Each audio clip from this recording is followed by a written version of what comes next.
Estamos con la doctora se podía tararear. Adelina Lozano, jefa de la unidad de hígado del Hospital Arzobispo Loaiza. Somos vecinos.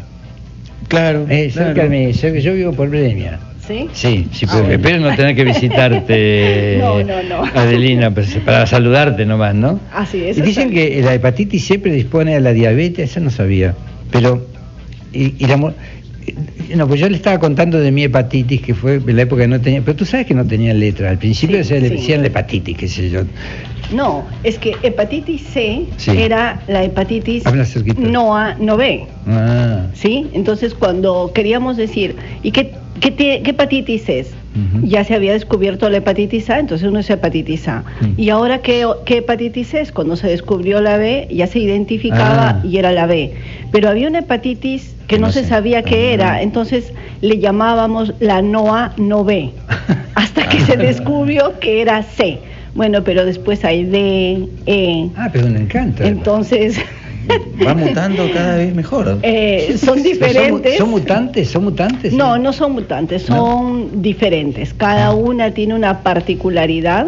Algunas comparten vías de transmisión similares, pero cada una tiene una particularidad.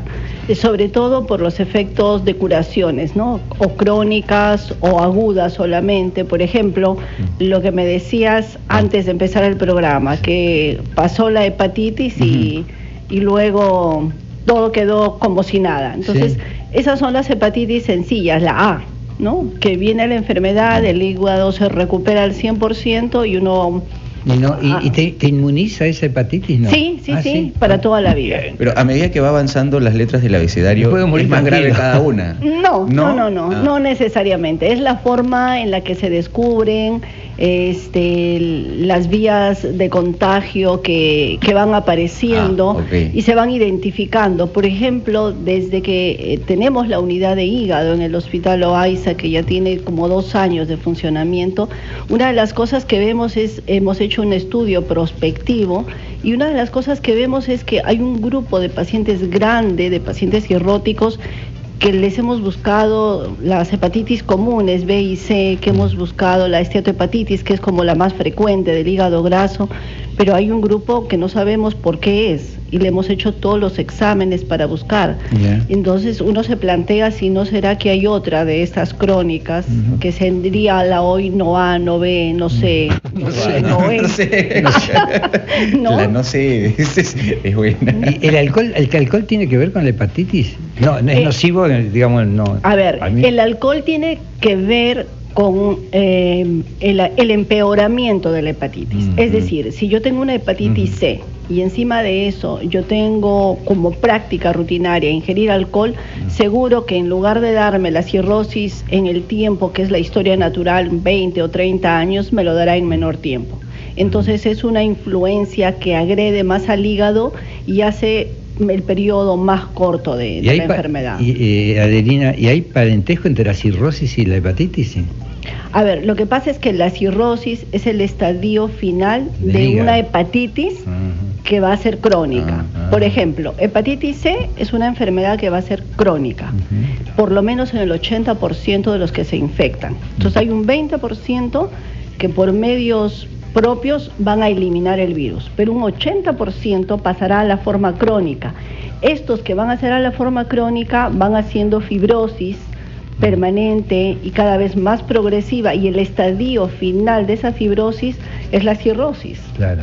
Entonces ya es al final, digamos, cuando el paciente ni cuenta se ha dado y de pronto lo que debuta es con las complicaciones, ¿no? Claro, eso justamente, acá hay un dato que me llamó mucho la atención. Un paciente desde que se contagia con hepatitis C hasta que presenta síntomas puede pasar de 25 a 30 años. Así es, esa historia natural. Sin que se dé cuenta, va a largo tiempo, y lo peor de todo es que el paciente nunca se pone con los ojos amarillos.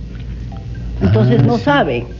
O el paciente lo que experimenta es cansancio, fatiga, pero ese cansancio y esa fatiga dice, no, pero es que estoy muy estresado, entre que trabajo y estudio, y no le toma importancia, o no, he pegado un resfriado fuerte, ¿no? Y esto es la que me ha debilitado, pero no se da cuenta de que podría estar teniendo la permanencia de la inflamación crónica del hígado por hepatitis C.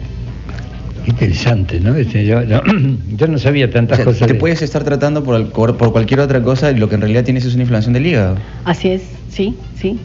Y muchos de estos hallazgos son casuales. ¿Sí? De pronto va el paciente al médico y le dice, mira, es que estoy cansado, y si es un médico que está ahí como muy conectado con la entrevista en su paciente, le piden unas transaminasas, que son un par de exámenes de 7 soles cada uno, y de pronto sale altas, y eso al médico lo alerta y ya le pide los otros virus que sabemos que van para enfermedades crónicas, y es ahí donde sale la hepatitis, ¿no? Entonces, esta es una forma tan sencilla de diagnosticar 14 soles, 7 soles cada examen, que ya al médico le ponen alerta y al paciente también. Entonces, siempre que se habla de hepatitis y de cirrosis, la gente tiene miedo de ir al médico porque el panorama que se habla es un panorama sombrío. Vas a morir de cáncer, vas a morir de cirrosis. Bueno, está bien. Esa es la forma final, pero yo quisiera, después de la entrevista anterior, no estar tan trágica. Es que yo digo, después de hablar de cosas tan positivas como el progreso de la comida en el Perú, empezar a hablar y dar un mensaje tan negativo y cuando el paciente se va a ir a acostar, yo más bien diría que el mensaje debería ir en positivo.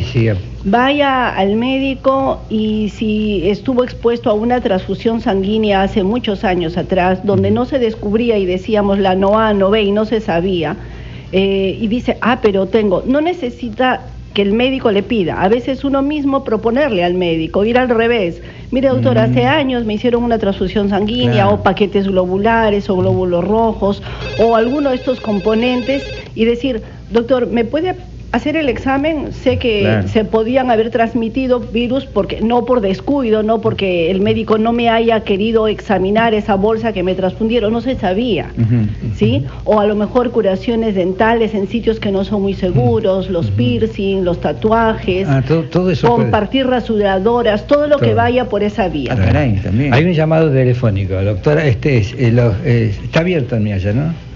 Adelante, por favor. Hola Guillermo, ¿qué tal? Buenas noches. Buenas noches, te escuchamos. Juan Carlos te habla. ¿Escucha? Sí. Adelante, Juan Carlos.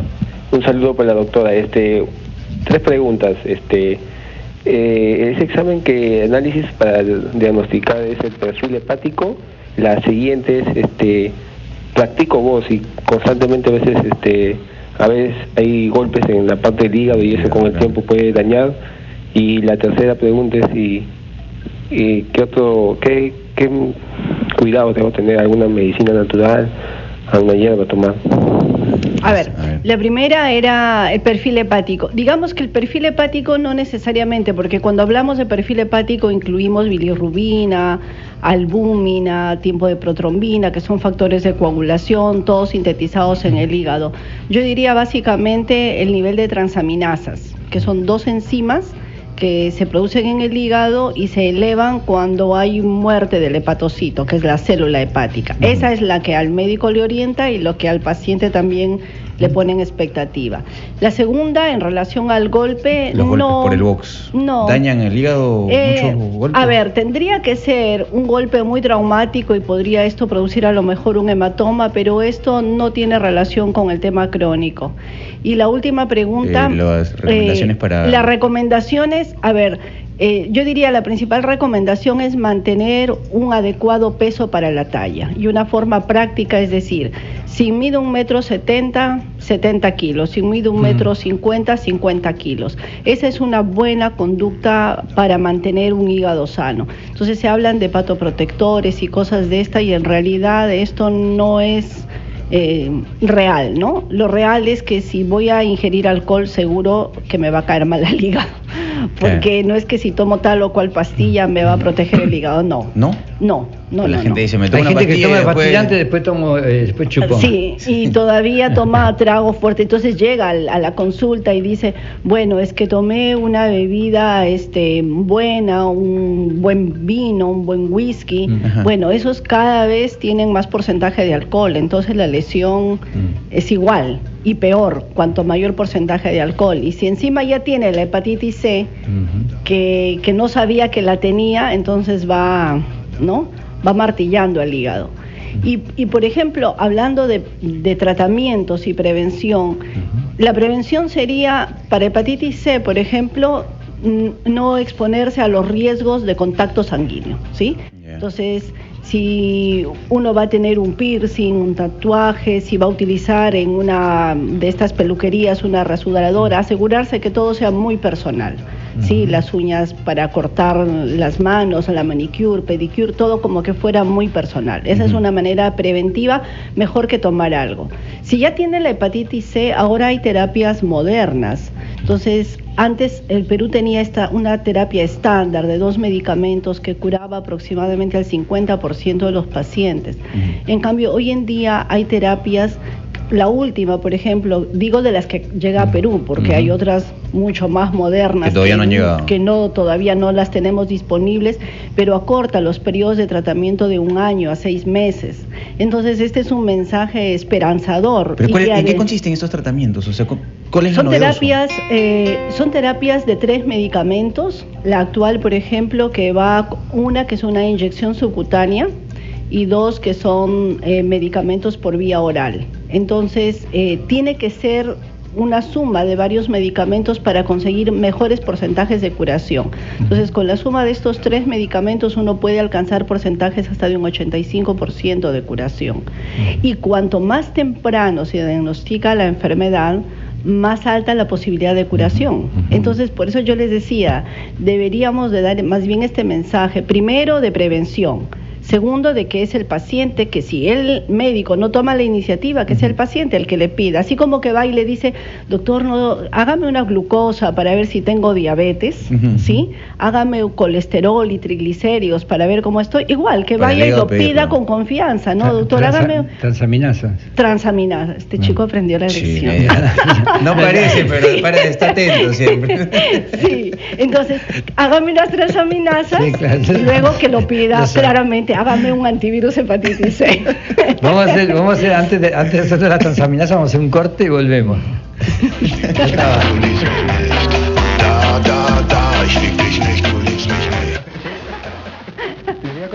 contar una historia que liga las 2 últimas entrevistas. Le voy a contar acá a nuestra invitada, que es una doctora especialista, Adelina.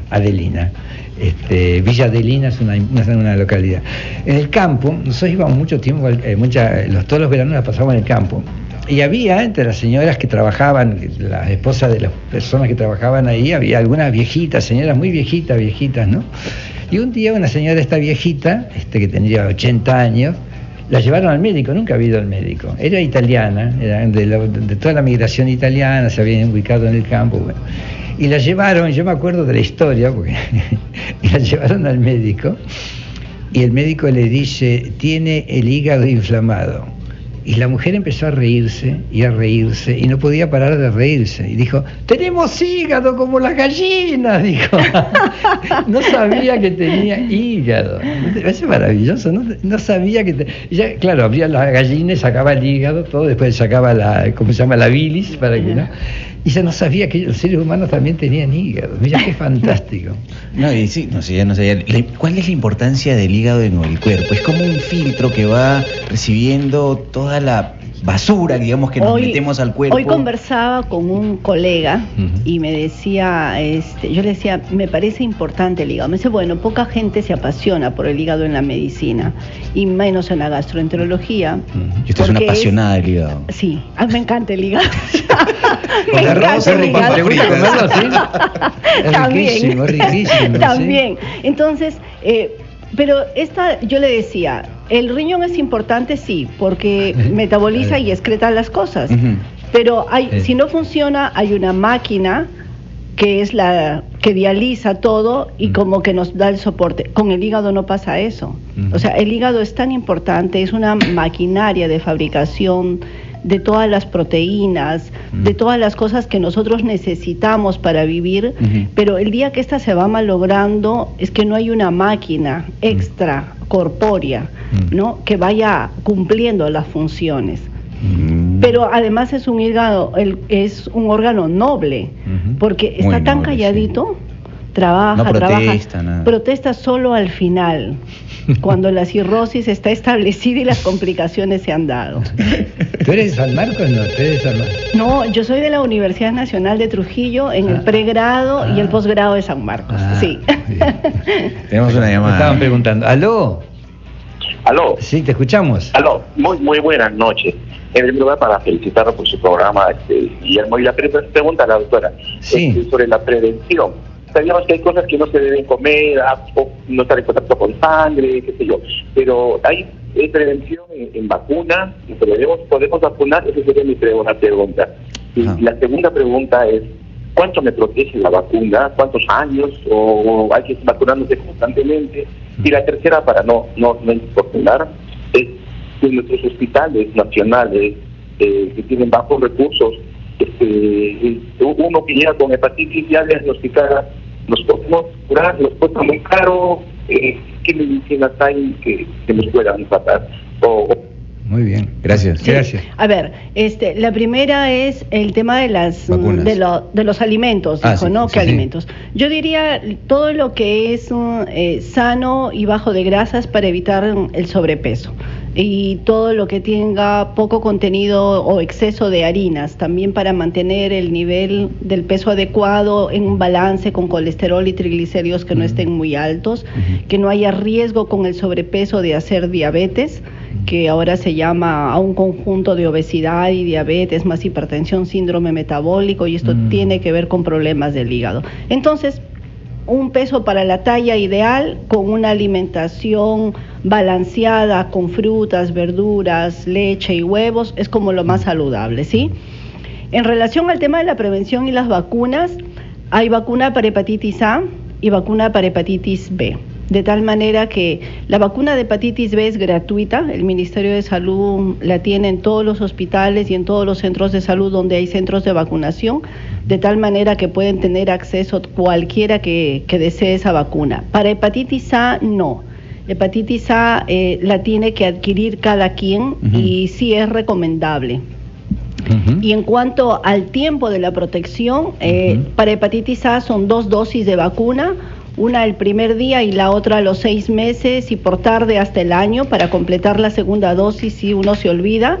Y la protección suele ser larga y duradera, por lo menos los estudios hablan de casi 20 años de protección.